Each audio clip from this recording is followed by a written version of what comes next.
আমিও তৃণমূলে ছিলাম, আমিও অনেক ইফতারে গিয়েছি, সেখানে এই রুমালটা থাকতো। পবিত্র গুরুদ্বারায় গেলেও মাথায় কাপড় দিতে হয়, এই রকম করে কখনো করিনি। পকেট থেকে রুমাল বের করে অঙ্গভঙ্গি করে কটাক্ষ করলেন শুভেন্দু অধিকারী। তিনি কাকে এই ইঙ্গিত করেছেন সেই বিষয়ে যদিও কারোর নাম করেননি। আর তাতেই শুরু হয়েছে জল্পনা। যোগী আদিত্যনাথের উত্তরপ্রদেশে যা যা ঘটছে সেই ব্যবস্থা বাংলাতে চালু করা প্রসঙ্গে মুখ খুললেন রাজ্যের বিরোধী দলনেতা শুভেন্দু অধিকারী। বুধবার কলকাতার মুরলীধর সেন লেনে বিজেপির পার্টি অফিসে সাংবাদিক বৈঠক করেন শুভেন্দু অধিকারী। এক সাংবাদিকের প্রশ্নের উত্তরে বলেন, আমিও তৃণমূলে ছিলাম, আমিও অনেক ইফতারে গিয়েছিলাম, সেখানে এই রুমালটা থাকতো। পবিত্র গুরুদ্বারায় গেলেও মাথায় কাপড় দিতে হয়, এই রকম করে কখনো করিনি। শুভেন্দু অধিকারী সাংবাদিক বৈঠকে রুমাল নিয়ে বেশ কিছু বিষয় কিন্তু উত্থাপন করেন। দেখুন, শুনুন তার বক্তব্য। আদিত্যনাথজি যে ফর্মুলার কথা বলছেন, যে তিনি যদি পারেন মাইক খুলে নিতে, তিনি যদি কনফার্ম করতে পারেন, বাংলা কেন পারবে না? এই ফর্মুলা কি এই মুহূর্তে চালু হওয়া প্রয়োজন রয়েছে? যে ফর্মুলা যোগী আদিত্যনাথজি বলছেন যে তিনি ইউপিতে চালু করেছেন, সেই ফর্মুলা কি বাংলাতেও চালু করার প্রয়োজন রয়েছে? কাকে বলছেন আপনি এই কথা? আপনাকে জিজ্ঞেস এরকম করে কাপড়।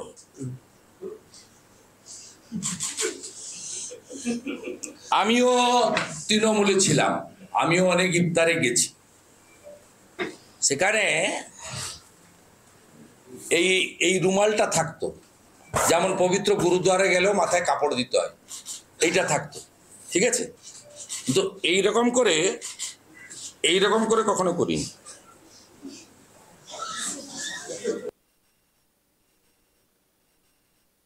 অর্থাৎ শুভেন্দু অধিকারী কাকে এটা উদ্দেশ্য করে বললেন সে কথা আর বলার অপেক্ষা রাখে না। সোমবার সল্টলেকের বিজেপি পার্টি অফিসে এক সাংবাদিক সম্মেলন করেন রাজ্যের বিরোধী দলনেতা শুভেন্দু অধিকারী। তার সাংবাদিক বৈঠকে স্বাভাবিকভাবেই সরকার বিরোধী বেশ কিছু বক্তব্য উত্থাপন করেন। সেই সাংবাদিক বৈঠকে উপস্থিত ছিলেন রাজ্য বিজেপির সাধারণ সম্পাদক জগন্নাথ চট্টোপাধ্যায়ও। সেখানে বক্তব্য রাখতে গিয়ে শুভেন্দু বলেন, এটা আনন্দধারা নাম নয়, এই নামটা কেন্দ্রীয় সরকারের, সেটা জানাবো। এর আগে প্রধানমন্ত্রী অন্ন সুরক্ষা যোজনার নাম বদল নিয়ে প্রতিবাদ করেছি। এই সরকারকে হুঁশিয়ারি দিচ্ছি, 31শে মার্চের মধ্যে এই টাকা নামিয়ে দিতে হবে। যদি না দেন তাহলে বিজেপি ও বিরোধী দলনেতা এপ্রিলের প্রথম সপ্তাহে দিল্লিতে গিয়ে সংশ্লিষ্ট দপ্তরের মন্ত্রী শিবরাজ সিং চৌহানের সঙ্গে দেখা করে টাকাটা যাতে সরাসরি দিল্লি থেকে মহিলাদের অ্যাকাউন্টে আসে তার দাবি আমি করব। এটা গত অর্থবর্ষের টাকা, সেটা 31শে মার্চের মধ্যে ক্লিয়ার করতে হবে।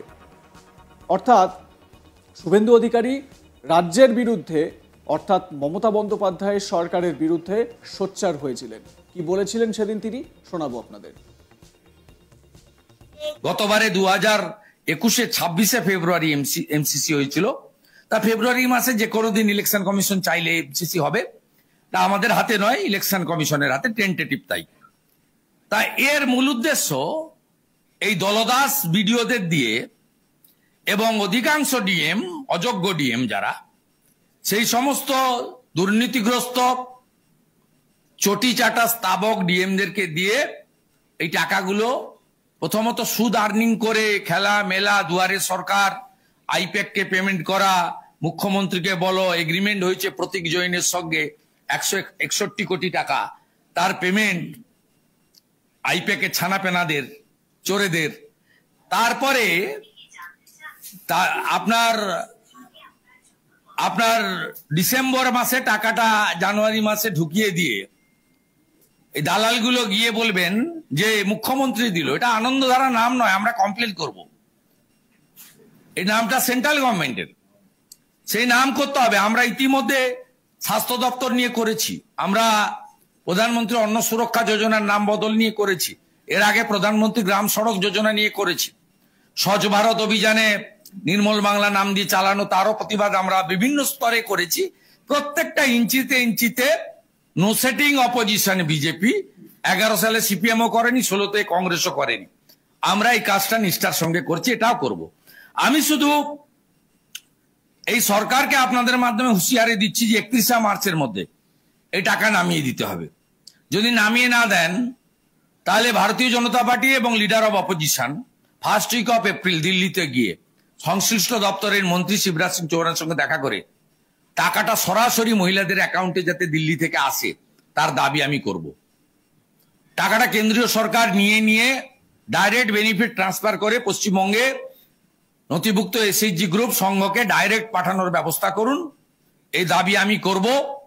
এটা গত অর্থবর্ষের টাকা 31শে মার্চের মধ্যে ডিসবার্স করতে হবে, এটা আমাদের স্পষ্ট দাবি। এ ব্যাপারে ডিটেলসে ভাই জগন্নাথ বলবেন।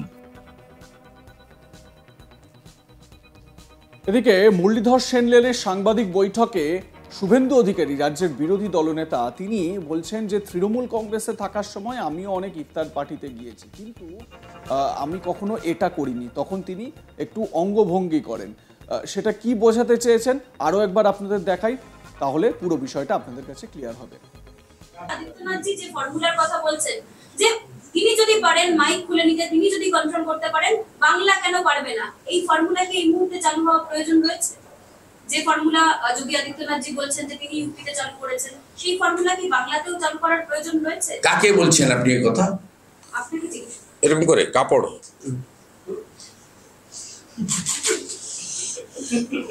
আমিও তৃণমূলে ছিলাম, আমিও অনেক ইফতারে গেছি।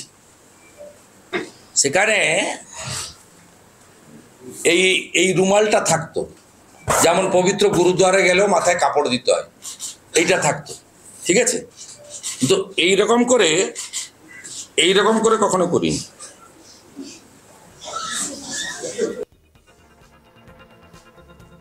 কয়েকদিন আগে পূর্ব মেদিনীপুরের হলদিয়া তমলুক সাংগঠনিক জেলায় বিজেপির পক্ষ থেকে হিন্দুদের উপর আক্রমণ ও পুলিশ প্রশাসনের ব্যর্থতার প্রতিবাদে প্রতিবাদ সভার আয়োজন করা হয়েছিল। আর সেই সভা থেকে রাজ্যের বিরোধী দলনেতা শুভেন্দু অধিকারী বলেছিলেন, গত 14 তারিখ দোলের দিন তমলুকের নিমতলাতে দেখেছেন পুলিশের একটা গাড়ি ছিল, ওরা আসার সঙ্গে সঙ্গে পুলিশ গাড়িটা ঘুরিয়ে নিয়ে চলে গেছে। কি বোঝাতে চেয়েছেন শুভেন্দু, শোনাবো।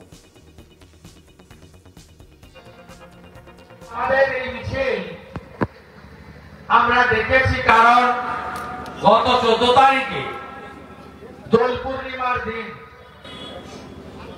তমলুকে নিমতলাতে যেভাবে আমরা ভিডিও দেখেছেন, তো কোন সেখানে প্ররোচনা ছিল? আমরা দেখেছেন পুলিশের একটা গাড়ি ছিল, ওরা আসার সাথে সাথে পুলিশ গাড়িটা ঘুরিয়ে নিয়ে চলে গেল, দেখেছেন তো? তাহলে বুঝুন এরা বেতন কে দেয়? এদের বেতন